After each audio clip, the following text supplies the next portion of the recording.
Showbiz शख्सियात ने अदालत की जानिब से नूर मुकद्दम के कातिल ज़ाहिर जफर को सजाए मौत देने पर खुशी का इजहार करते हुए अदालती फैसले को इंसाफ की फतह करार दिया। इस समेत मकतूला के अहल खाना को 5 लाख रुपए अदा करने का हुक्म भी दिया।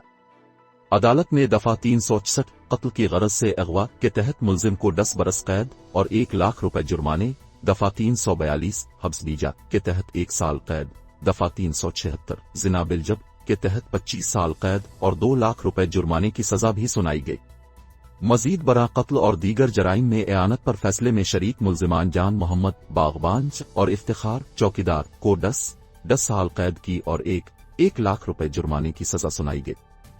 अदालती फैसले के बाद जहां ट्विटर पर नूर मुकद्दम के नाम का ट्रेंड टॉप पर आ गया, वहीं ज़ाहिर जफर का नाम भी ट्रेंड करने लगा और आम अफराद की तरह शोबिज शख्सियात ने भी अदालती फैसले पर खुशी का इजहार किया। सुपरस्टार अदाकारा माहिरा खान ने कातिल ज़ाहिर जफर को सजा मिलने पर शुक्राने अदा करते हुए कहा कि नूर मुकद्दम के साथ इस दुनिया में ही इंसाफ हो गया, शुक्र है कि कातिल को सजा मिल गई। सीनियर अदाकार अदनान सिद्दीकी ने भी नूर मुकद्दम के कातिल को सजा दिए जाने पर उसे इंसाफ की जीत करार देते हुए शुक्राने भी अदा किए।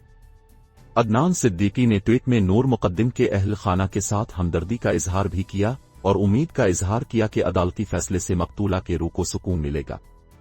अदाकारा मावरा हुसैन ने भी कातिल को सजा मिलने पर खुदा के शुक्राने अदा करते हुए लिखा कि नूर मुकद्दम के साथ इंसाफ हो गया।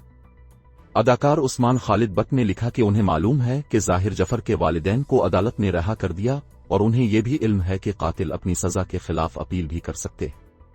मगर फिर भी ये इंसाफ की जीत है कि कातिल के कई हफ्तों के ड्रामे खत्म हुए और उन्हें सजाए मौत दे दी गई। अदाकारा अशना शाह ने भी नूर मुकद्दम के कातिल को सजा मिलने पर खुशी का इजहार किया और साथ ही लिखा कि वो इस वक्त जश्न मनाएंगी जब कातिल को फांसी पर लटकाया जाएगा। अदाकारा ने एक साइड नोट भी लिखा कि अगर मैं किसी को यरगमाल बनाकर इस पर तशद्दुद करूं और फिर उसे कत्ल भी कर दूं और मेरी वालिदा को इस बात का इल्म हो और वो मेरी मदद करती रहे तो वो भी शरीक जुर्म है और इसे भी सजा मिलनी चाहिए। सीनियर अदाकारा व मेजबान समीना पीरजादा ने नूर मुकद्दम के कातिल को सजा मिलने पर अपना रद्द अमल देते हुए ट्वीट की कि इंसाफ के तकाजे पूरे हो गए, ताहम अब अभी करने के लिए बहुत कुछ है और उन्हें यकीन है कि मुल्क की अदालतें और पुलिस बच्चियों को महफूज बनाने के लिए अपना किरदार अदा करेंगी। वाज़ेह रहे कि 27 साला नूर को 20 जुलाई 2021 को दारुल हुकूमत के पोश इलाके सेक्टर F 7 अप्रैल में एक घर में कत्ल किया गया था। इसी रोज ज़ाहिर जफर के खिलाफ वाक़ये का मुकदमा दर्ज करते हुए इसे जाए वक़ूअ से गिरफ्तार कर लिया गया था। वाक़ये का मुकदमा मकतूला के वालिद की मुद्दत में तज़ीरात पाकिस्तान की दफा 302 मनसूबा बंदी के तहत कत्ल के तहत दर्ज किया गया था।